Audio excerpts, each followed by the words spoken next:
नमस्कार दोस्तों। Class 9 part 3 चुनावी राजनीति सामान्य परिचय देखेंगे। अध्याय 1 में हमने देखा कि लोकतंत्र के लिए यह न तो संभव है ना ही जरूरी कि लोग सीधे शासन करें। हमारे समय में लोकतंत्र का सबसे आम स्वरूप लोगों द्वारा अपने प्रतिनिधियों के माध्यम से शासन चलाने का है। इस अध्याय में हम देखेंगे कि किसी लोकतंत्र में प्रतिनिधियों का चुनाव कैसे होता है। हम शुरुआत यह समझने से करेंगे कि लोकतंत्र में चुनाव क्यों जरूरी है और उपयोगी है। हम यह भी समझाने की कोशिश करेंगे कि विभिन्न दलों की चुनावी प्रतिद्वंद्विता किस तरह लोगों को लाभ पहुंचाती है। फिर हम यह सवाल उठाएंगे कि किन किन चीज़ों के कारण कोई चुनाव लोकतांत्रिक होता है, यानी लोकतांत्रिक सरकार की बात। इसी के साथ हम लोकतांत्रिक और गैर लोकतांत्रिक चुनाव का अंतर समझ पाएंगे। अध्याय के बाकी हिस्सों में हम इन्हीं पैमानों के आधार पर भारत में हुए चुनावों का मूल्यांकन करेंगे। इस क्रम में हम चुनाव के प्रत्येक चरण यानी विभिन्न चुनाव क्षेत्रों के सीमा निर्धारण से लेकर चुनाव परिणामों की घोषणा तक नजर डालेंगे। हर चरण में हम यह सवाल पूछेंगे कि क्या होना चाहिए और प्रत्येक चुनाव में क्या होता है। अध्याय के आखिर में हम इस सवाल पर विचार करेंगे कि भारत में हुए चुनाव निष्पक्ष और स्वतंत्र ढंग से हुए हैं या नहीं हुए। यह हम निष्पक्ष और स्वतंत्र चुनाव कराने में चुनाव आयोग की भूमिका पर भी विचार करेंगे।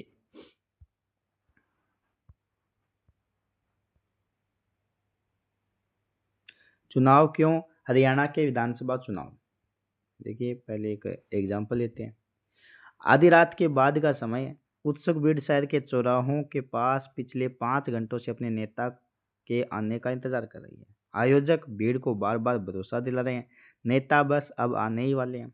जब भी कोई गाड़ी पास से गुजरती तो लोग अपने नेता को देखने की उम्मीद में खड़े होते हैं। उन्हें लगता है कि हमारे नेता आ गए हैं। ये नेता है श्री देवीलाल, हरियाणा संघर्ष समिति के प्रमुख, जो गुरुवार की उस रात करनाल में भाषण देने वाले हैं। 76 वर्ष के इस नेता को आजकल जरा भी फुर्सत नहीं। उनका राजनीतिक कार्यक्रम सुबह 8 बजे से शुरू होकर के और रात 11 बजे तक चलता है। आज सुबह से उन्होंने 9 चुनावी सभाओं में भाषण दिया। पिछले 23 महीनों से वे लगातार जनसभाएं कर रहे हैं और चुनाव की तैयारियां कर रहे हैं।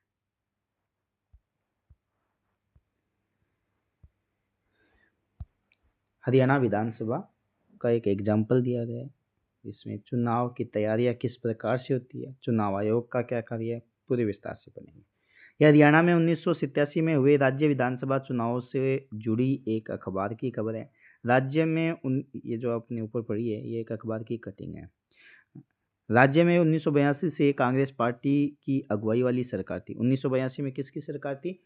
कांग्रेस पार्टी की। तब विपक्ष के एक नेता चौधरी देवीलाल ने, विपक्ष का नेता था चौधरी देवीलाल, इन्होंने एक आंदोलन की शुरुआत करते हैं और आंदोलन का नाम था न्याय युद्ध आंदोलन। न्याय युद्ध आंदोलन किसका है? चौधरी देवीलाल का। और लोकदल नामक अपनी नई पार्टी का गठन करते हैं। उनकी पार्टी ने चुनाव में कांग्रेस के खिलाफ अन्य विपक्षी दलों को मिलाकर एक मोर्चा बनाया। अपने चुनाव प्रचार में देवीलाल ने कहा कि अगर उनकी पार्टी चुनाव जीती तो वे किसानों और छोटे व्यापारियों के कर्ज माफ कर देंगे। उन्होंने वायदा किया कि यही उनकी सरकार का पहला काम होगा।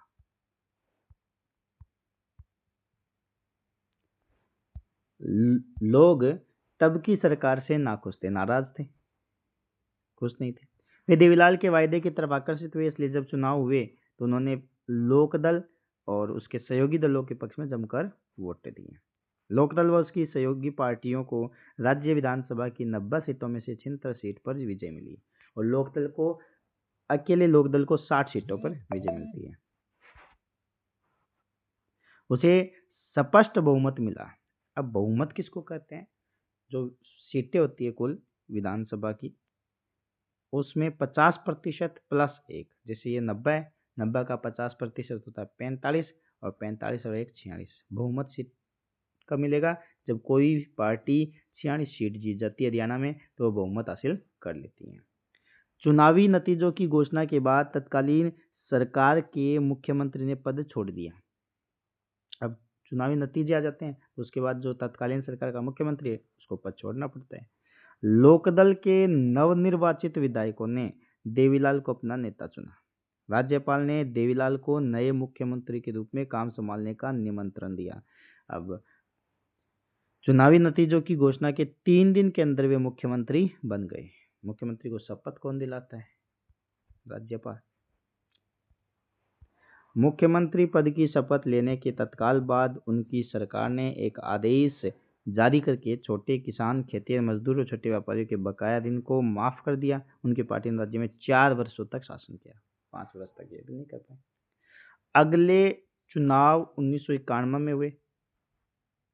इस बार उनकी पार्टी को लोगों का समर्थन नहीं मिला। कांग्रेस पार्टी ने चुनाव जीता और सरकार बनाई। वापस कांग्रेस की सरकार आ जाती है।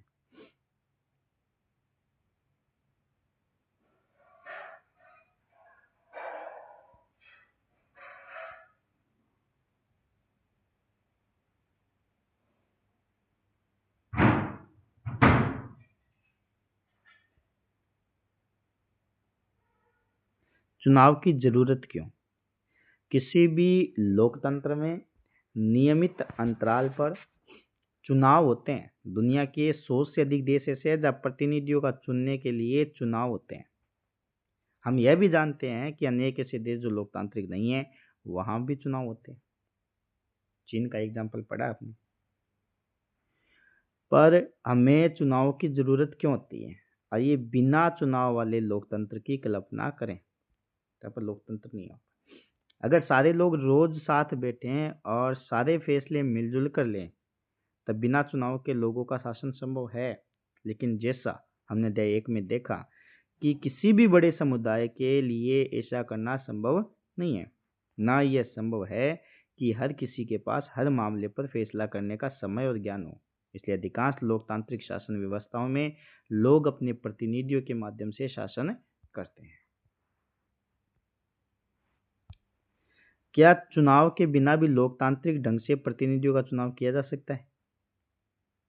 आइए एक ऐसी जगह के बारे में कल्पना करें जहाँ प्रतिनिधियों का चुनाव उम्र और अनुभव के आधार पर किया जाता है, या ऐसी जगह की कल्पना करें जहाँ प्रतिनिधियों का चुनाव शिक्षा या ज्ञान के आधार पर होता हो। किसे ज्यादा अनुभव या ज्यादा ज्ञान है यह तय करने में थोड़ी परेशानी आ सकती है, पर यह मान लें कि लोग मिलजुल कर इन परेशानियों को दूर कर लेंगे। स्पष्ट है कि फिर ऐसी जगह पर चुनाव की जरूरत नहीं रह जाएगी। सभी लोगों का साथ एक साथ मिलकर काम करें तो शायद चुनाव की आवश्यकता न हो। लेकिन क्या फिर हम इस व्यवस्था को लोकतंत्र कह सकते हैं? हम यह कैसे पता करेंगे कि लोगों को उनका प्रतिनिधि पसंद है या नहीं? हम यह व्यवस्था कैसे करेंगे कि प्रतिनिधि लोगों की इच्छा के अनुरूप ही शासन करे? हम इस चीज की व्यवस्था कैसे करेंगे कि जो प्रतिनिधि लोगों को पसंद न हो वे अपने पद पर न बने रहें? जो पद है सभी मिलकर काम करेंगे, लेकिन जो जिसको पद दिया गया है उसका हम किस प्रकार से पता लगा पाएंगे? लोगों का प्रतिनिधि है, लोगों को पसंद है। इसके लिए एक ऐसी व्यवस्था करने की जरूरत है जिसे लोग नियमित अंतराल पर अपने प्रतिनिधियों को चुन सके और अगर इच्छा हो तो उन्हें बदल भी दे। एक नियमित अंतराल से चुनाव होना चाहिए, प्रतिनिधियों को चुन सके और अच्छा या उन्हें बदलने की उसमें हो। इस व्यवस्था का नाम चुनाव है और इस व्यवस्था को क्या कहते हैं? चुनाव कहते हैं। चुनाव किसे कहते हैं? ऐसी व्यवस्था जिसमें लोग नियमित अंतराल पर अपने प्रतिनिधियों को चुनते हैं, अगर इच्छा हो तो उन्हें बदल भी दें। इसे ही चुनाव कहते हैं। इस व्यवस्था का नाम चुनाव है। इसलिए हमारे समय में प्रतिनिधित्व वाले लोकतंत्र में चुनाव को जरूरी माना जाता है। लोकतंत्र में चुनाव जरूरी है। चुनाव में मतदाता कई तरह से चुनाव करते हैं। वे अपने लिए कानून बनाने वाले को चुनाव कर सकते हैं। वे अपने लिए कानून बनाने वाले का चुनाव कर सकते हैं। जो कानून बनाता हो उसका चयन करना है। वे सरकार बनाने और बड़े फैसले करने वाले का चुनाव कर सकते हैं। वे सरकार और उसके द्वारा बनने वाले कानूनों का दिशा निर्देश करने वाली पार्टी का चुनाव कर सकते हैं। चुनाव को लोकतांत्रिक मानने के आधार क्या है? चुनाव कई तरह से हो सकते हैं। लोकतांत्रिक देश में तो चुनाव होते ही हैं। यहाँ तक कि अधिकांश गैर लोकतांत्रिक देशों में भी किसी न किसी तरह के चुनाव होते हैं। सो चुनाव लोकतांत्रिक हुए हैं, इसे जांचने के लिए हमारे लिए क्या पैमाने हैं? हमने अध्याय 1 में इस सवाल पर हल्की सी चर्चा की थी। हमने वहाँ अनेक देशों के चुनाव के उदाहरण दिए थे जिन्हें हम लोकतांत्रिक चुनाव नहीं मान सकते। आइए वहाँ सीखें, सबको याद करें और लोकतांत्रिक चुनाव सबक को याद करें। ठीक है, चुनाव के लिए जरूरी न्यूनतम शर्तों के साथ अपनी बात की शुरुआत करते हैं। अब चुनाव की जो है जरूरी शर्तें क्या हैं उसके बारे में देखते हैं। 5 शर्तें क्या क्या होना चाहिए चुनाव के लिए। पहला है, हर किसी को चुनाव करने की सुविधा हो, सभी, यानी हर किसी को मताधिकार हो, हर किसी के मत का समान मोल हो। दूसरा बात है, चुनाव में विकल्प उपलब्ध हों, पार्टी और उम्मीदवारों को चुनाव में उतरने की आज़ादी हो और वे मतदाताओं के लिए विकल्प पेश करें। तीसरी बात, चुनाव का अवसर नियमित अंतराल पर मिलता रहे, नए चुनाव कुछ वर्षों में जरूर कराए जाने चाहिए। चौथा, लोग जिसे चाहे वास्तव में चुनाव उसी का होना चाहिए, पसंदीदा व्यक्ति तो हो। पांचवा, चुनाव स्वतंत्र और निष्पक्ष ढंग से कराए जाने चाहिए जिससे लोग सचमुच अपनी इच्छा से व्यक्ति का चुनाव कर सकें। ये शर्तें बहुत आसान और सरल लग सकती है, लेकिन अनेक देश ऐसे हैं जहां के चुनाव में इन शर्तों को पूरा नहीं किया जाता। इस अध्याय में हम अपने देश में हुए चुनाव पर भी ये शर्तें लागू करके यह जानने का प्रयास करेंगे कि हमारे यहाँ के चुनाव का लोकतांत्रिक कहा जा सकता है या नहीं कह सकते। क्या राजनीतिक प्रतिद्वंदिता अच्छी चीज है? अब ये जो सामान्य परिचय में आपको बातें बताई गई थी उसी के प्रश्नों के जवाब हैं, ध्यान से पढ़े। क्या राजनीतिक प्रतिद्वंदिता अच्छी चीज है? इस प्रकार हम पाते हैं कि चुनाव का मतलब राजनीतिक प्रतियोगिता या प्रतिद्वंदिता है। चुनाव का मतलब ही क्या है? राजनीतिक प्रतियोगिता या प्रतिद्वंदिता, एक दूसरे से हो। यह प्रतियोगिता कई तरह का रूप ले सकती है। सबसे स्पष्ट रूप है राजनीतिक पार्टियों के बीच प्रतिद्वंदिता होती है। निर्वाचन क्षेत्रों में इसका स्वरूप उम्मीदवारों के बीच प्रतिद्वंदिता का हो जाता है। अगर प्रतिद्वंदिता नहीं रही तो चुनाव बेमानी हो जाएंगे, एक दूसरे से साठ गांठ कर ले तो चुनाव का जो अर्थ है वो बिगड़ जाएगा। लेकिन क्या राजनीतिक प्रतिद्वंदिता का होना अच्छी चीज है? चुनावी प्रतिद्वंदिता में कुछ स्पष्ट नुकसान दिखते हैं। कैसे, आइए देखते हैं। इससे हर बस्ती हर घर में बंटवारे जैसी स्थिति हो जाती है। एक ही घर में एक व्यक्ति कहेगा मैं इसको वोट देना चाहता हूँ, दूसरा कहेगा इसको, घर में ही बंटवारे की स्थिति पैदा हो जाती है। आपने भी अपने इलाके में सुना होगा कि लोग पार्टी पॉलिटिक्स के फैलने की शिकायत कर रहे हैं। दलीय राजनीति बढ़ रही है।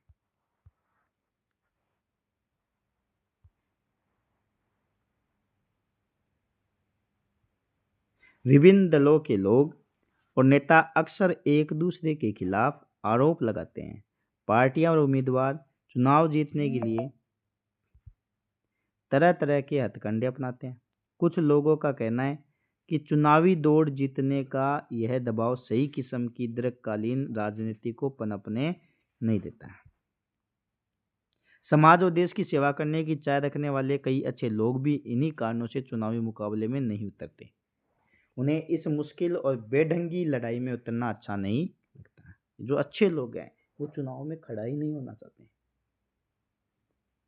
हमारे संविधान निर्माता इन समस्याओं के प्रति सचेत थे, फिर भी उन्होंने भविष्य के नेताओं के चुनाव के लिए मुक्त चुनावी मुकाबले का ही चयन किया।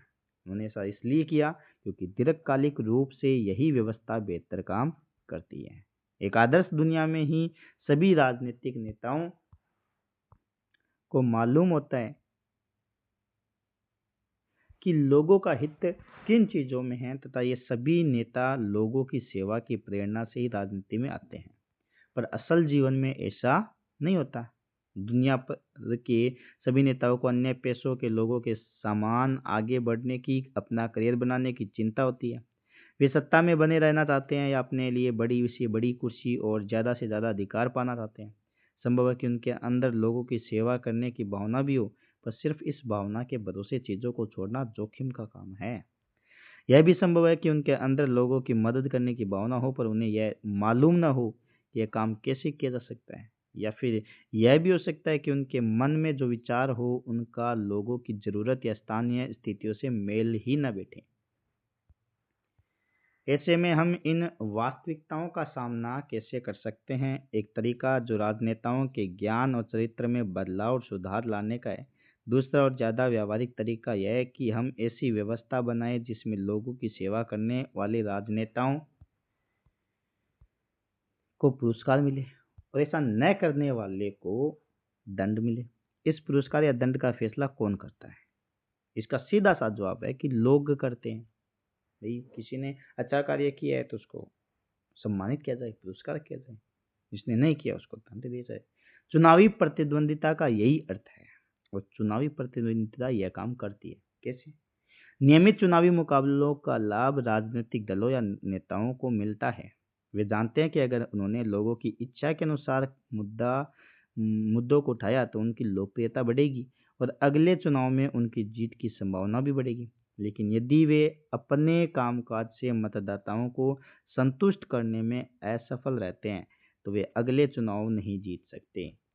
आपको जनता की इच्छा अनुसार मुद्दे उठाने होंगे, उन पर कार्य करना होगा, अन्यथा आपको अगले चुनाव में हार का सामना करना पड़ सकता है। इस तरह यदि कोई राजनीतिक पार्टी सिर्फ सत्ता में आने की इच्छा से ही आगे आई है तो भी उसे मजबूरन जनता की सेवा करनी होगी। कुछ कुछ इसी ढंग से बाजार काम करता है। भले ही कोई दुकानदार सिर्फ अपने फायदे की सोचता हो, उसे मजबूरन ग्राहक को अच्छा सौदा देना ही पड़ता है। अगर वह ऐसा नहीं करता तो ग्राहक दूसरी दुकान देखेगा। ठीक इसी तरह राजनीतिक मुकाबले से संभव है कि कुछ भेदभाव पनपे और लोगों में आपसी मनमुटाव पैदा हो, लेकिन आखिरकार इसे राजनीतिक दल और इसके नेता लोगों की सेवा के लिए बाध्य होते हैं।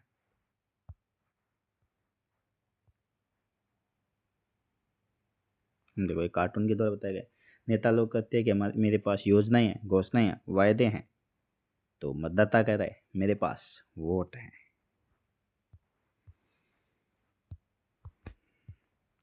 चुनाव की हमारी प्रणाली क्या है?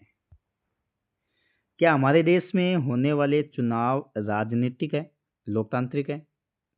हमारे जो चुनाव होते हैं वो लोकतांत्रिक है क्या? अब हमारे देश की बात करेंगे कि लोकतांत्रिक चुनाव है या नहीं और किसको कहते हैं। इस सवाल का जवाब देने के लिए आइए देखें कि भारत में चुनाव किस तरह होते हैं।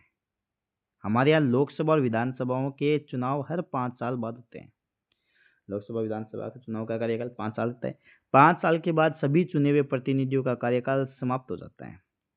लोकसभा और विधानसभाएं भंग हो जाती है।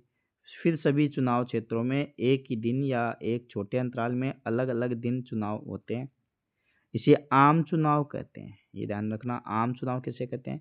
सभी चुनाव क्षेत्रों में एक ही दिन या एक छोटे अंतराल में अलग अलग दिन चुनाव होते हैं, इसे आम चुनाव कहते हैं। कई बार सिर्फ एक क्षेत्र में चुनाव होता है जो किसी सदस्य की मृत्यु या इस्तीफे से खाली हुआ होता है, इसे उपचुनाव या मध्यावधि चुनाव कहते हैं। चुनाव क्षेत्र। आपने पढ़ा है कि हरियाणा के लोगों ने 90 विधायकों का चुनाव किया। संभव है आपने सोचा हो कि उन्होंने ऐसा कैसे किया होगा। क्या हरियाणा का हर व्यक्ति सभी 90 विधायकों के लिए वोट देता है? शायद आपको भी मालूम होगा कि ऐसा नहीं होता। देखो दो क्षेत्र है, गुलबर्गा संसदीय क्षेत्र है और एक ये क्षेत्र है कर्नाटक का गुलबर्गा जिला। गुलबर्गा लोकसभा निर्वाचन क्षेत्र की सीमा और गुलबर्गा कलाबुर्गी जिले की सीमा में अंतर क्यों है? के कारण देख सकते हो आप। ये जिले का चित्र है पूरा, ठीक है। और ये एक पूरा लोकसभा विधानसभा की निर्वाचन क्षेत्र का विश्व अंतर क्यों है ये देखते हैं। अपने देश में हम क्षेत्र विशेष पर आधारित प्रतिनिधित्व की प्रणाली से काम करते हैं। चुनाव के उद्देश्य से देश को अनेक क्षेत्रों में बांट लिया जाता है, इन्हें निर्वाचन क्षेत्र कहते हैं। क्या? देश में हम क्षेत्र विशेष पर आधारित प्रतिनिधित्व की प्रणाली से काम करते हैं और चुनाव के उद्देश्य से देश को अनेक क्षेत्रों में बांटना निर्वाचन क्षेत्र कहलाता है। एक क्षेत्र में रहने वाले मतदाता अपने एक प्रतिनिधि का चुनाव करते हैं। लोकसभा चुनाव के लिए देश को 543 निर्वाचन क्षेत्रों में बांटा गया है। हर क्षेत्र से चुने गए प्रतिनिधियों को संसद सदस्य कहते हैं। हर क्षेत्र से जो चुना गया क्षेत्र प्रतिनिधि है उसको संसद सदस्य कहेंगे। लोकतांत्रिक चुनाव की एक विशेषता है हर वोट का बराबर मूल्य। पहले बताया भी था, चुनाव में वोट का बराबर मूल्य होना चाहिए, तो लोकतांत्रिक चुनाव की एक विशेषता भी है। इसलिए हमारे संविधान में यह व्यवस्था है कि हर चुनाव क्षेत्र में मतदाताओं की संख्या काफी हद तक एक समान हो। इसी प्रकार प्रत्येक राज्य को उसकी विधानसभा की सीटों के हिसाब से बांटा गया है। इन सीटों से निर्वाचित प्रतिनिधियों को विधायक कहते हैं। प्रत्येक संसदीय निर्वाचन क्षेत्र में विधानसभा के कई कई निर्वाचन क्षेत्र आते हैं।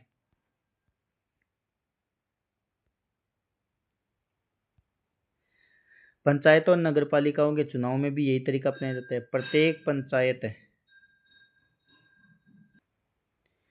प्रत्येक पंचायत को कई वार्डों में बांटा जाता है। छोटे छोटे निर्वाचन क्षेत्र हैं।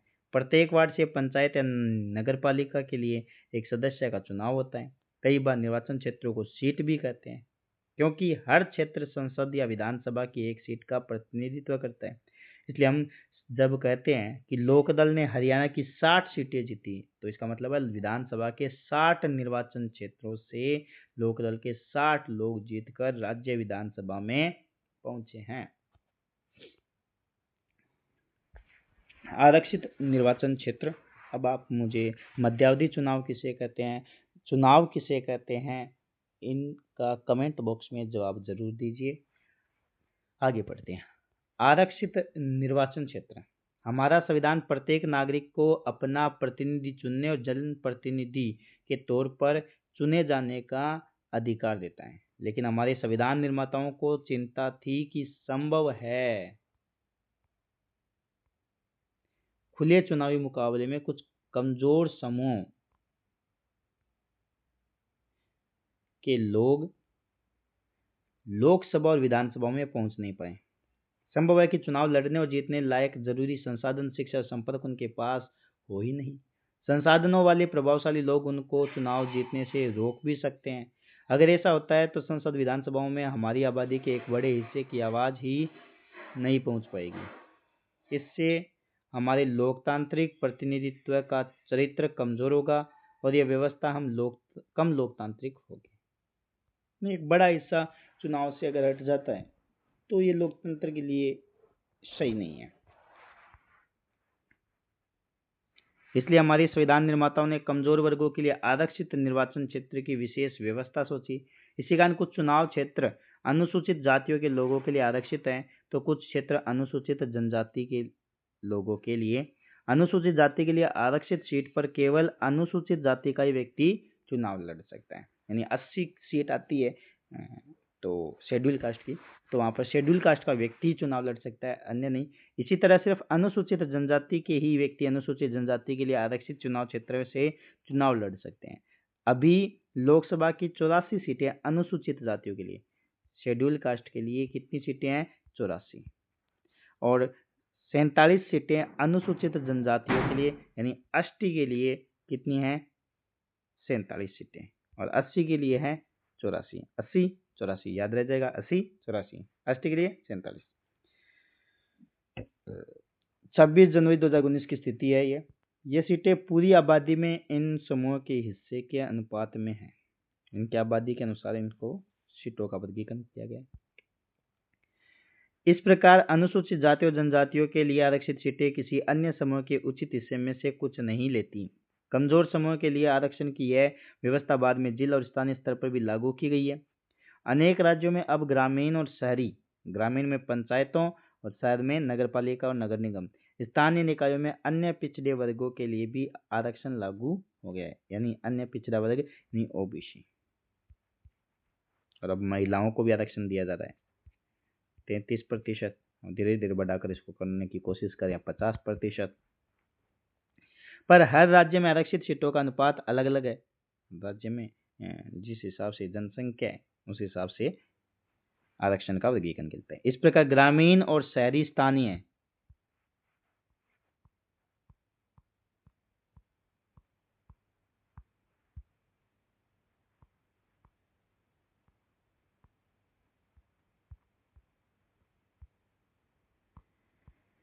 निकायों में 1/3 सीटें महिलाओं के लिए आरक्षित की गई है। बता दिया गया है आपको। निकायों में जो 33% आरक्षण है, 1/3 का मतलब है 33%। मतदाता सूची की बात करते हैं। एक बार जब निर्वाचन क्षेत्र का फैसला हो जाता है, तब यह तय किया जाता है कि कौन वोट दे सकता है और कौन नहीं।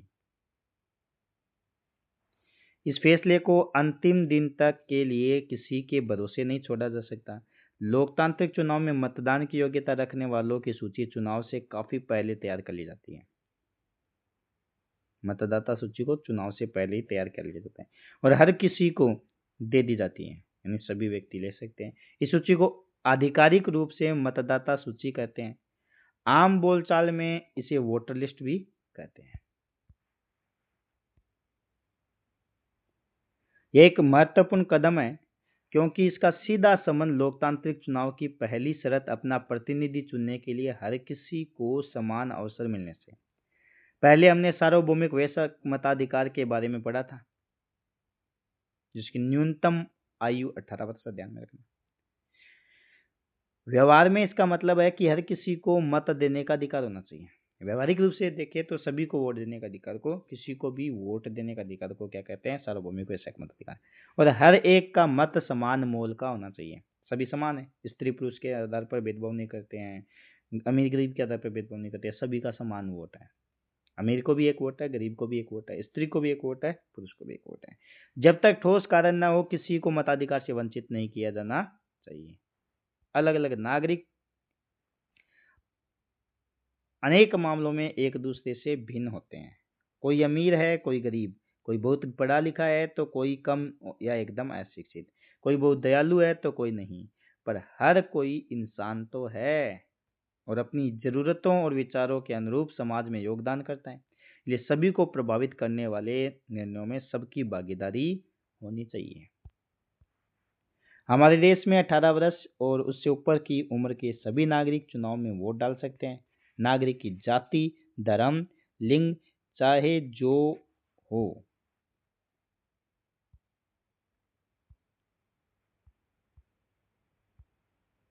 उसे मत देने का तो अधिकार है। अपराधियों और दिमागी असंतुलन वाले कुछ लोगों को वोट देने के अधिकार से वंचित किया जा सकता है, यानी अगर या तो अपराधी हो या असंतुलन, दिमागी असंतुलन हो। लेकिन ऐसा सिर्फ बेहद खास स्थितियों में ही होता है।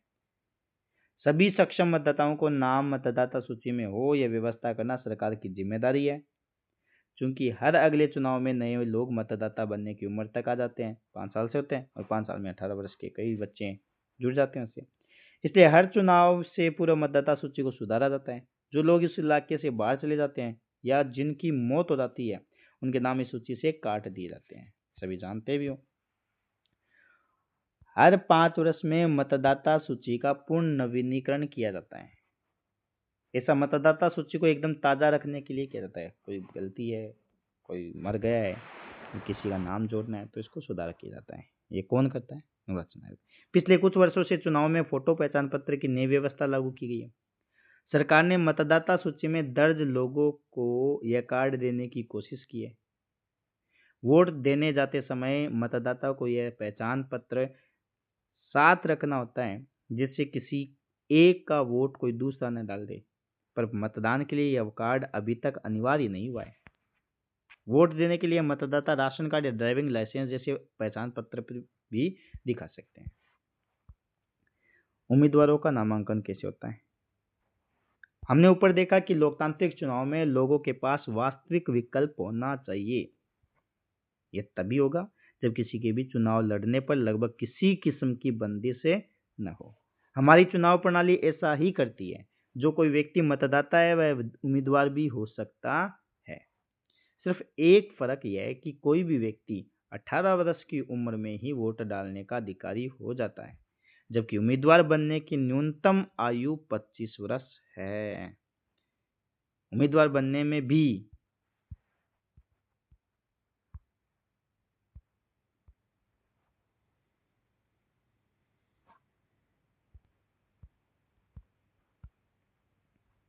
अपराधियों वगैरह पर रोक है, लेकिन यह पाबंदी भी बहुत ही कम मामलों में लागू होती है। राजनीतिक दल अपने उम्मीदवार मनोनीत करते हैं, जिन्हें पार्टी का चुनाव चिन्ह और समर्थन मिलता है। पार्टी के मनोनयन को बोलचाल की भाषा में टिकट कहते हैं। नाम भी सुना होगा, उससे टिकट मिल गई। हमारी विधानसभा क्षेत्र में इसको मिल गई।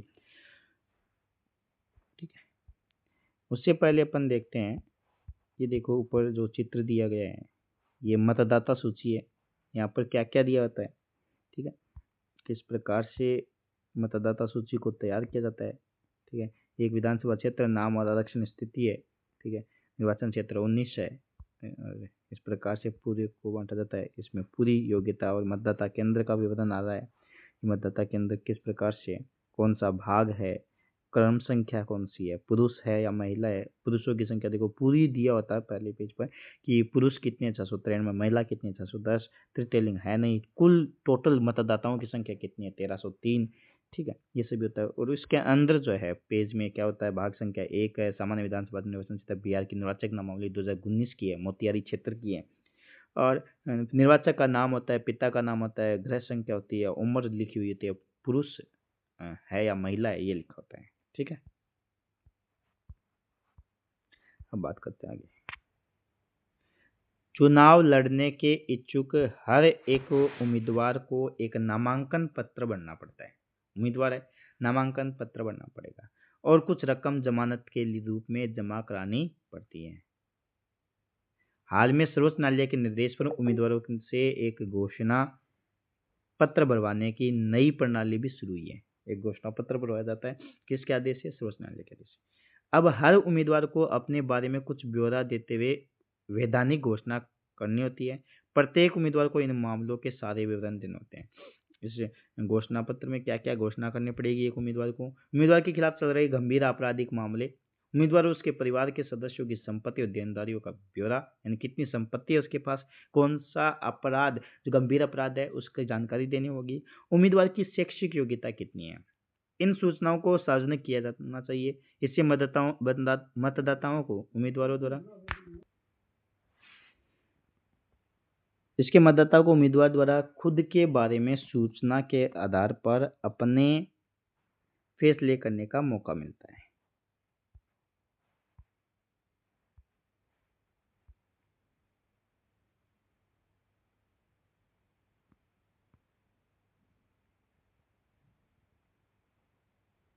अब देखिए ये प्रश्न काफी इम्पोर्टेंट बन जाता है कि भाई जब हर नौकरी में शिक्षा को महत्व दिया जाता है तो फिर चुनाव में क्यों नहीं, इसके पीछे के क्या क्या कारण हो सकते हैं और होना चाहिए शैक्षिक योग्यता या नहीं होनी चाहिए, देखते हैं। जब देश की सभी नौकरियों के लिए किसी न किसी किस्म की शैक्षिक योग्यता जरूरी है तो विधायक या सांसद महत्वपूर्ण पदों के चुनाव के लिए किसी किस्म की शैक्षिक योग्यता की जरूरत क्यों नहीं है। सभी तरह के काम सिर्फ शैक्षिक योग्यता के आधार पर नहीं होते हैं।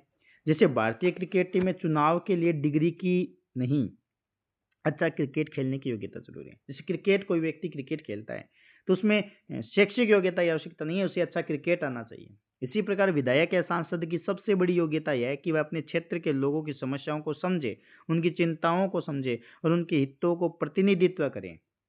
ये वे यह काम कर रहे हैं या नहीं, इसकी परीक्षा उनके लाखों वोटर 5 साल तक रोज करते हैं।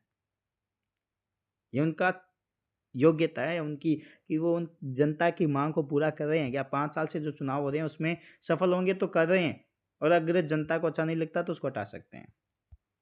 अगर शिक्षा या डिग्री की प्रासंगिकता भी हो तो यह जिम्मा लोगों पर छोड़ देना चाहिए कि वे शैक्षिक योग्यता को कितना महत्व देते हैं। हमारे देश में शैक्षिक योग्यता की शर्त लगाना एक अन्य कारण से भी लोकतंत्र की मूल भावना के खिलाफ होगा। इसका मतलब होगा देश के अधिकांश लोगों को चुनाव लड़ने के मौलिक अधिकार से वंचित करना।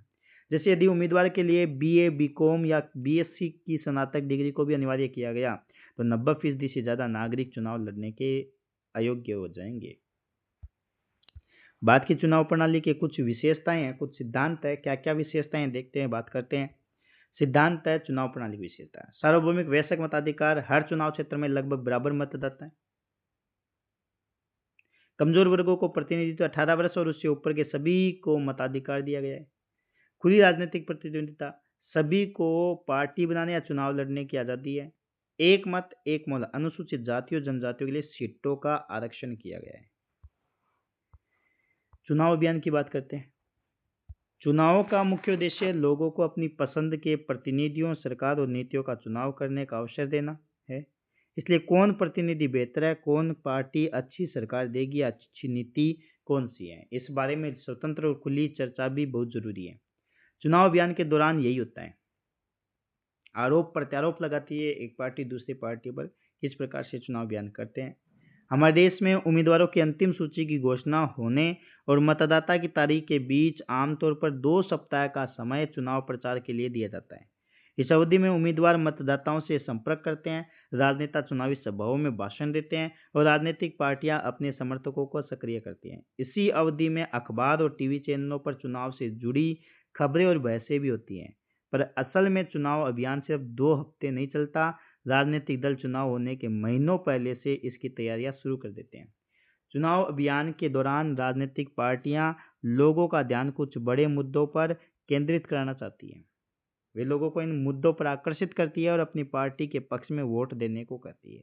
आइए विभिन्न चुनाव में विभिन्न दलों द्वारा उठाए गए कुछ सफल नारों पर गौर करें।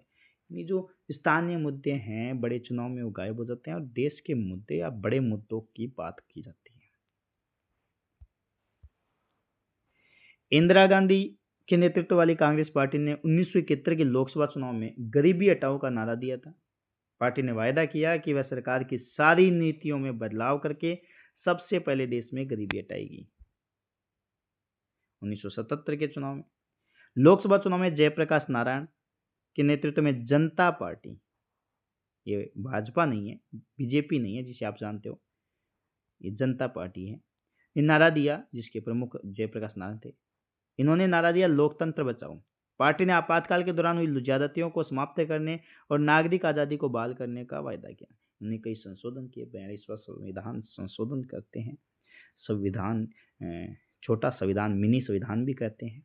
वामपंथी दलों ने 1977 में हुए पश्चिम बंगाल विधानसभा चुनाव में जमीन जोतने वालों को का नारा दिया। 1983 में आंध्र प्रदेश के विधानसभा चुनाव में तेलुगु देशम पार्टी के नेता एनटी रामाराव ने तेलुगु स्वाभिमान का नारा दिया था। यह वीवीपैट, इसमें कहता है वोट देने की मशीन है। इसमें यहाँ पर क्रम लिखा होगा, इस साइड यहाँ पर उम्मीदवारों का नाम लिखा होगा। इसमें जो उनके प्रतीक चिन्ह हैं, चिन्ह कौन कौन से हैं, बीजेपी, कांग्रेस, अन्य दल, निर्दलीय, ये सभी। और अंतिम जो लास्ट कॉलम है यहाँ पर नोटा होता है, नन ऑफ दिस, यानी इनमें से कोई हमें पसंद नहीं है। और यहाँ पर 7 सेकेंड तक आपको फोटो दिखाई देती है एक, और इसके अंदर एक बीप की आवाज आती है। ठीक है, वेरीफाई, कन्फर्म और सेटिस्फाई। वीवीपैट का पूरा नाम क्या है तो ये ध्यान में रखना, voter verifiable paper audit trail. ठीक है,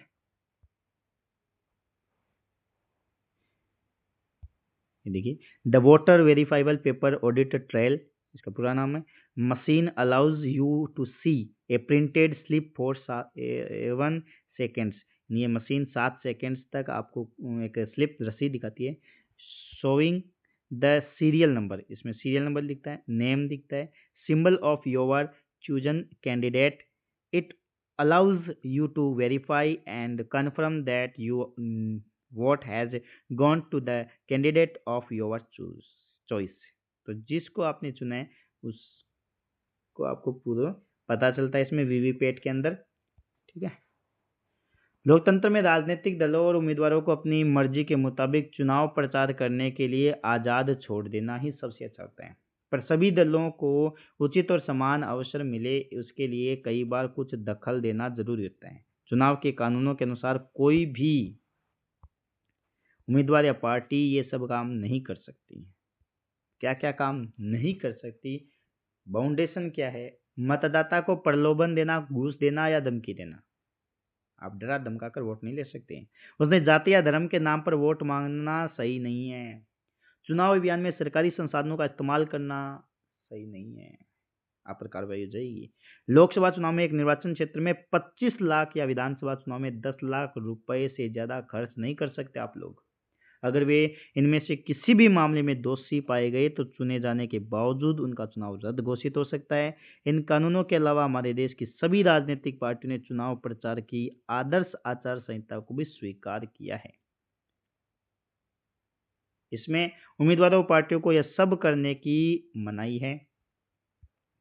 चुनाव प्रचार के लिए किसी धर्मस्थल का उपयोग नहीं कर सकते हैं। सरकारी वाहन, विमान या अधिकारियों का चुनाव में उपयोग नहीं कर सकते। चुनाव की अधिघोषणा हो जाने के बाद मंत्री किसी बड़ी योजना का शिलान्यास, बड़े नीतिगत फैसले या लोगों को सुविधाएं देने वाले वायदे नहीं कर सकते। मतदान और मतगणना। मतदान किसे कहते हैं? वोट देना। मतगणना, वोटों की गिनती। चुनाव का आखिरी चरण मतदाताओं द्वारा वोट देना। इस दिन को आमतौर पर चुनाव का दिन के नाम और उनके चुनाव चिन्ह चुनाव का दिन कहते हैं। मतदाता सूची में नाम वाला हर व्यक्ति अपने इलाके में स्थित मतदान केंद्र पर जाता है।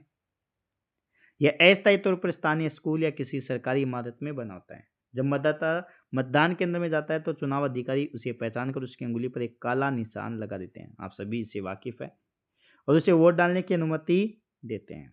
सभी उम्मीदवारों के एजेंटों को मतदान केंद्र के अंदर बैठने की इजाजत होती है, जिससे कि वे देख सकें कि चुनाव ठीक ढंग से हो रहा है। पहले मतदाता एक मतपत्र पर अलग अलग छपे उम्मीदवारों के नाम और चुनाव चिन्ह में से अपनी पसंद के उम्मीदवार के चुनाव चिन्ह पर मोहर लगाकर अपनी पसंद जाहिर करते थे। अब मतदान के लिए इलेक्ट्रॉनिक वोटिंग मशीन का इस्तेमाल होने लगा है, जिसको हम शॉर्ट में कहते हैं ईवीएम।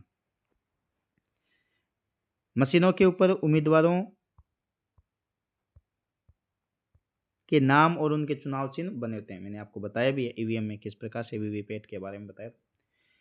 निर्दलीय उम्मीदवारों को भी चुनाव अधिकारी चुनाव चिन्ह देते हैं। निर्दलीय अगर कोई प्रत्याशी है तो उसको चुनाव चिन्ह कौन देता है? चुनाव अधिकारी देते हैं। मतदाता को जिस उम्मीदवार को वोट देना होता है उसके चुनाव चिन्ह के आगे बने बटन को एक बार दबा भर देना होता है, यानी एक बार दबाना होता है। मतदान हो जाने के बाद सभी वोटिंग मशीनों को सील बंद करके एक सुरक्षित जगह पर पहुंचा दिया जाता है। फिर एक तय तारीख पर एक चुनाव क्षेत्र की सभी मशीनों को एक साथ खोला जाता है। मतों की गिनती की जाती है। वहां सभी दलों के एजेंट रहते हैं, एक व्यक्ति, जिससे मतगणना का काम निष्पक्ष ढंग से हो सके। किसी चुनाव क्षेत्र में सबसे ज्यादा मत पाने वाले उम्मीदवार को विजयी घोषित किया जाता है। सबसे ज्यादा वोट पाया गया वो विजयी होता है। आम चुनाव में अमूमन सभी निर्वाचन क्षेत्रों में मतगणना एक ही तारीख पर होती है। टीवी चैनल, रेडियो और अखबारों के लिए यह बहुत बड़ा अवसर होता है और वे इसकी खबरें पूरी विस्तार से देते हैं कि इसने इस सीट से इतने हजारों से वोट जीता है, इसने ये हार गया है, ये इस पार्टी का है। पूरी ब्रेकिंग न्यूज देते हैं सभी लोग, न्यूज चैनल वाले। कुछ घंटों की गिनती में सारे परिणाम मालूम हो जाते हैं और यह स्पष्ट हो जाता है कि कौन अगली सरकार बनाने जा रहा है।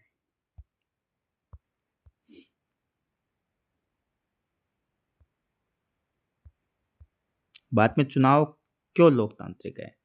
हम चुनाव में गड़बड़ियों धांधलियों के बारे में पढ़ते रहते हैं। अखबार और टीवी चैनलों की खबरों में अक्सर ऐसी गड़बड़ियों की चर्चा रहती है और आरोप लगाए जाते हैं कि अधिकांश खबरों में कुछ इस तरह की गड़बड़ियों की सूचना होती है। कौन कौन सी? मतदाता सूची में फर्जी नाम डालने और असली नामों को गायब करने की, शासक दल द्वारा सरकारी सुविधाओं और अधिकारियों के दुरुपयोग की, अमीर उम्मीदवार और बड़ी पार्टियों द्वारा बड़े पैमाने पर धन खर्च करने की, मतदान के दिन चुनावी धांधली, मतदाताओं को डराना और फर्जी मतदान करना चुनावी धांधली कहलाता है। इनमें से अनेक खबरें सही होती हैं। ऐसी खबरों को पढ़ने या टीवी पर देखते हुए हमें दुख होता है, पर सौभाग्य से ये गड़बड़ियां इतने बड़े पैमाने पर नहीं होती कि चुनाव के उद्देश्य को ही नकार दें। इस परिप्रेक्ष्य में अगर एक एक करके सवाल उठाएं तो यह बात ज़्यादा स्पष्ट हो जाती है। क्या कोई पार्टी बिना जन समर्थन के सिर्फ चुनावी धांधलियों के सारे चुनाव जीतकर सत्ता में आ सकती है? यह एक महत्वपूर्ण सवाल है। आइए इस सवाल के विभिन्न पहलुओं पर सावधानी से गौर करें। जिससे वर्तमान में चल रहा है, ईवीएम में गड़बड़ी हो रही है, तो ये कुछ हद तक मान लो अगर गड़बड़ी हुई है तो सभी जगह ईवीएम में गड़बड़ नहीं कर सकते। ठीक है। स्वतंत्र चुनाव आयोग। चुनाव निष्पक्ष हुए या नहीं इसे जांचने का एक सरल तरीका है यह देखना कि उनका संचालन कौन करता है। क्या चुनाव कराने वाले लोग सरकार से स्वतंत्र है या फिर सरकार या शासक पार्टी उन पर दबाव और प्रभावी बनाती है? क्या उनके पास स्वतंत्र और निष्पक्ष चुनाव कराने की दुनिया के शायद ही किसी चुनाव आयोग को बात निर्वाचन शक्ति है, क्या वे इन शक्तियों का वास्तव में प्रयोग करते हैं? हमारे देश के लिए इन सवालों का जवाब काफी हद तक सकारात्मक है। हमारे देश में चुनाव एक स्वतंत्र और बहुत ताकतवर चुनाव आयोग द्वारा करवाए जाते हैं। इसे न्यायपालिका के समान ही आजादी प्राप्त है। मुख्य निर्वाचन आयुक्त की नियुक्ति भारत के राष्ट्रपति करते हैं। एक बार नियुक्ति हो जाने के बाद निर्वाचन आयुक्त राष्ट्रपति या सरकार के प्रति जवाबदेह नहीं रहता है। मुख्य निर्वाचन आयुक्त की नियुक्ति कौन करता है? राष्ट्रपति। कौन करता है? राष्ट्रपति। लेकिन एक बार नियुक्ति हो गई, उसके पास जो राष्ट्रपति है उनके प्रति उत्तरदायी नहीं होगा, जवाबदेह नहीं होगा। अगर शासक पार्टी या सरकार को चुनाव आयोग पसंद न हो, तब भी मुख्य निर्वाचन आयुक्त को हटा पाना लगभग असंभव है। क्यों? देखते हैं। दुनिया के शायद ही किसी चुनाव आयोग को भारत निर्वाचन आयोग जितने अधिकार प्राप्त होंगे। निर्वाचन आयोग चुनाव की अधिसूचना जारी करने से लेकर चुनावी नतीजों की घोषणा तक पूरी चुनाव प्रक्रिया के संचालन के हर पहलू पर निर्णय लेता है। यह आदर्श चुनाव संहिता लागू कराता है और इसका उल्लंघन करने वाले उम्मीदवारों और पार्टियों को सजा देता है। चुनाव के दौरान निर्वाचन आयोग सरकार को दिशा निर्देश मानने का आदेश दे सकता है। इसमें सरकार द्वारा चुनाव जीतने के लिए चुनाव में सरकारी मशीनरी का दुरुपयोग रोकना, अधिकारियों का तबादला करना भी शामिल है। चुनाव ड्यूटी पर तैनात अधिकारी सरकार के नियंत्रण में न होकर निर्वाचन आयोग के अधीन काम करते हैं। पिछले करीब 25 वर्षों के दौरान निर्वाचन आयोग ने अपनी सारी शक्तियों का उपयोग शुरू किया है। साथ ही उसने अपनी शक्तियों में विस्तार भी किया है। अब यह काम आम बात हो गई है कि निर्वाचन आयोग सरकार और प्रशासन को उनकी गलतियों के लिए फटकार लगाए। अगर चुनाव अधिकारियों को लगता है कि कुछ मतदान केंद्रों पर या पूरे चुनाव क्षेत्र में मतदान ठीक ढंग से नहीं हुआ है, तो वे वहां फिर से मतदान का आदेश देते हैं। अक्सर शासक दलों को निर्वाचन आयोग के कामकाज से परेशानी होती है, लेकिन उन्हें निर्वाचन आयोग के आदेश मानने होते हैं। अगर निर्वाचन आयोग स्वतंत्र और शक्तिशाली नहीं होता तो यह संभव न था। चुनाव में लोगों की भागीदारी किस प्रकार से है? चुनावी प्रक्रिया की गुणवत्ता को जांचने का एक और तरीका यह देखना है कि इसमें लोग उत्साह से भागीदारी करते हैं या नहीं। अगर चुनाव प्रक्रिया स्वतंत्र और निष्पक्ष नहीं होगी तो लोग इसमें भागीदारी करना जारी नहीं रखेंगे। अब इन लेखा चित्रों को पढ़िए और भारतीय चुनाव में लोगों की भागीदारी के बारे में कुछ निष्कर्ष निकालिए। भारतीय और ब्रिटेन में प्रतिशत। चुनाव में लोगों की भागीदारी का पैमाना आमतौर पर मतदान करने वाले लोगों के आंकड़ों को बताया जाता है। मतदान की योग्यता रखने वाले कितने प्रतिशत लोगों ने असल में मतदान किया, यह हिसाब लगाना मुश्किल नहीं है। पिछले 50 वर्षों में यूरोप और उत्तरी अमेरिका के लोकतांत्रिक देशों में मतदान का प्रतिशत गिरा है। भारत में यह तो स्थिर रहा है या ऊपर गया है। ये दो देखिए ग्राफ से आप सभी वाकिफ हैं। तो ये इस प्रकार से जो भारत जो है नीला इंगित कर रहा है वो अपन को भारतीय मतदान प्रतिशत दिखा रहा है, और जो गुलाबी कलर का है वो अपन को ब्रिटेन का दिखा रहा है। ये ब्रिटेन का नीचे जा रहा है यानी गिरावट आई है, लेकिन हमारा जो नीले वाला है उसमें चढ़ाव आ रहा है, वृद्धि हो रही है। चुनाव का वर्ष दिया हुआ है नीचे, यहाँ पर मतदान का प्रतिशत है, कितने प्रतिशत मतदान हो रहे हैं, 78, 72, 59, 66। ये ब्रिटेन का है। 56, 58, 62, 60, 66, इसमें लगातार वृद्धि हो रही है। आगे वाला, भारत में अमीर और बड़े लोगों की तुलना में गरीब, निरक्षर और कमजोर लोग ज्यादा संख्या में मतदान करते हैं। पश्चिम के लोकतंत्र में स्थिति इससे उलट है। यहाँ पर जो गरीब है, निरक्षर है, वो भी मतदान करा है, कमजोर है वो भी मतदान करा है। अमेरिका में गरीब लोग, अफ्रीकी मूल के लोग और हिस्पैनिक लोग अमीर और श्वेत लोगों की तुलना में काफी कम मतदान करते हैं। ये अपना एक और पैराग्राफ है। मतदान का प्रतिशत है, ऊंची पिछड़ी और ये किस प्रकार से जातियां हैं जो मतदान करती है।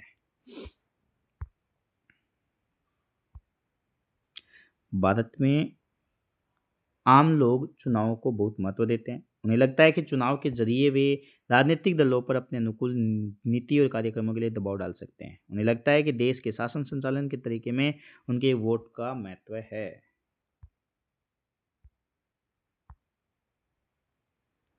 साल दर साल चुनाव से संबंधित गतिविधियों में लोगों की सक्रियता बढ़ती जा रही है। 2004 के चुनाव में एक तिहाई से ज़्यादा मतदाताओं ने चुनाव अभियान वाली गतिविधियों में किसी न किसी तरह की भागीदारी की। आधे से ज़्यादा लोगों ने खुद को किसी न किसी दल के नज़दीक बताया।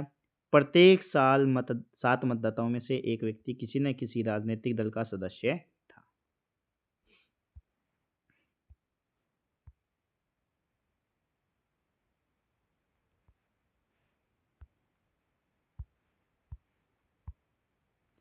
चुनावी नतीजों को स्वीकार करना, ये भी एक बड़ी बात होती है। चुनाव के स्वतंत्र और निष्पक्ष होने का आखिरी पैमाना उसके नतीजे ही हैं। अगर चुनाव स्वतंत्र और निष्पक्ष ढंग से न हो तो नतीजे हरदम ताकतवर जमात के पक्ष में ही आते हैं। ऐसी स्थिति में शासक पार्टी चुनाव हारती नहीं है। जैसे आपने पढ़ा था 30 वर्ष तक, पिछले पार्ट में 30 वर्ष तक वो शासन करता है। लोगों के मन में इन भावना आ जाती है। आमतौर पर आने वाली पार्टी गड़बड़ ढंग से कराए गए चुनाव के नतीजों को स्वीकार नहीं करती। बाद में चुनावी नतीजे खुद ही काफी कुछ कह देते हैं। आइए देखते हैं किस प्रकार से। बाद में शासक दल राष्ट्रीय और प्रांतीय स्तर पर अक्सर चुनाव हारते रहे हैं। बल्कि पिछले 15 वर्षों में बाद में जितने चुनाव हुए हैं उनमें से प्रत्येक 3 में से 2 में शासक पार्टियां हारी है। अमेरिका में मौजूदा चुनाव प्रतिनिधि शायद ही कभी चुनाव हारता है। भारत में निवर्तमान सांसद और विधायकों में से आधे चुनाव हार जाते हैं। वोट खरीदने में सक्षम पेशे वाले उम्मीदवार हो या आपराधिक पृष्ठभूमि वाले उम्मीदवार, उनका भी चुनाव हारना बहुत आम है। कुछ एक अपवादों को छोड़ दें तो अक्सर हारी हुई पार्टी भी चुनाव के नतीजों को जनादेश मानकर स्वीकार कर लेती है, चुनाव का विरोध नहीं करती। स्वतंत्र और निष्पक्ष चुनाव की चुनौतियां। इन बातों से हम इस सरल से निष्कर्ष पर पहुंचते हैं कि भारत में चुनाव बुनियादी रूप से स्वतंत्र और निष्पक्ष होते हैं। जो पार्टी चुनाव जीतकर सरकार बनाती है उसे लोगों का समर्थन प्राप्त होता है ही है। संभव है कि निर्वाचन क्षेत्र पर यह बात लागू न होती हो। कुछ उम्मीदवार पैसों के जोर पर या गलत तरीके से जीतते हो सकते हैं, पर चुनाव का कुल नतीजा अभी भी लोगों की इच्छा को ही बताता है। पिछले 50 वर्षों में हमारे देश में इस सामान्य नियम के थोड़े बहुत अपवाद हैं और यही चीज भारतीय चुनाव प्रणाली को लोकतांत्रिक बनाती है। पर जब आप थोड़े ज़्यादा गंभीर मसलों पर गौर करके कुछ सवाल उठाएंगे तो तस्वीर थोड़ी अलग लगेगी। क्या लोग पूरी समझदारी और सारी चीज़ें जानकर फैसले करते हैं? क्या मतदाताओं के पास सचमुच स्वस्थ विकल्प उपलब्ध होते हैं? क्या चुनाव मैदान सबको बराबरी का अवसर देता है? क्या कोई सामान्य नागरिक चुनाव जीतने की कल्पना भी कर सकता है? इस तरह के सवाल भारतीय चुनाव व्यवस्था की सीमाओं और चुनौतियों की ओर हमारा ध्यान दिलाते हैं। ये कुछ ऐसे ही मुद्दे हैं, आइए देखते हैं। ज्यादा रुपए पैसे वाले उम्मीदवार और पार्टियां गलत तरीके से चुनाव जीत ही जाएंगे, ये कहना मुश्किल है, पर वो स्थिति दूसरों से ज्यादा मजबूत रहती है।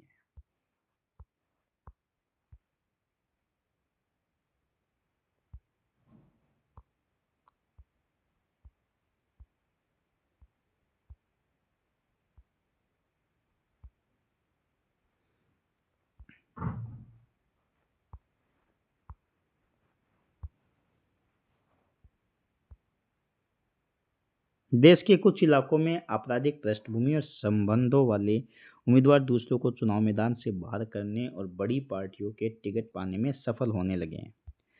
अलग अलग पार्टियों में कुछ एक परिवारों का जोर है और उनके रिश्तेदार आसानी से टिकट पा जाते हैं। अक्सर आम आदमी के लिए चुनाव में कोई ढंग का विकल्प नहीं होता, क्योंकि दोनों प्रमुख पार्टियों की नीतियां और व्यवहार कमोबेश एक से होते हैं। बड़ी पार्टियों की तुलना में छोटे दलों और निर्दलीय उम्मीदवारों को कई तरह की परेशानियां उठानी पड़ती है। ये चुनौतियां भारत की नहीं है, कई स्थापित लोकतंत्र की भी यही स्थिति है। लोकतंत्र में जो लोग आस्था रखते हैं उनके लिए ये चीजें गहरी चिंता का विषय है। इनमें से कुछ समस्याओं से मुक्ति पाने के लिए चुनाव प्रणाली में जरूरी बदलावों की मांग नागरिकों, सामाजिक कार्यकर्ताओं और संगठनों की तरफ से होती रही है। क्या आप कुछ चुनाव सुधार सुझा सकते हैं? इन चुनौतियों का सामना करने के लिए एक आम नागरिक क्या कर सकता है? आप कमेंट बॉक्स में जरूर लिखें।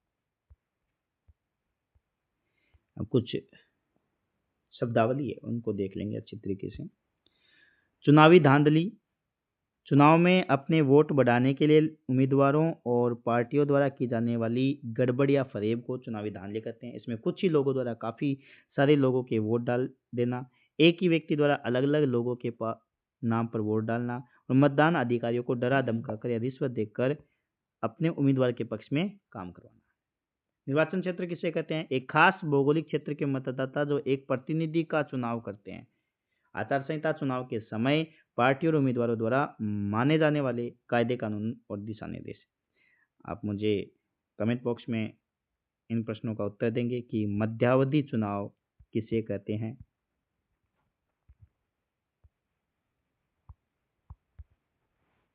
दूसरा, सार्वभौमिक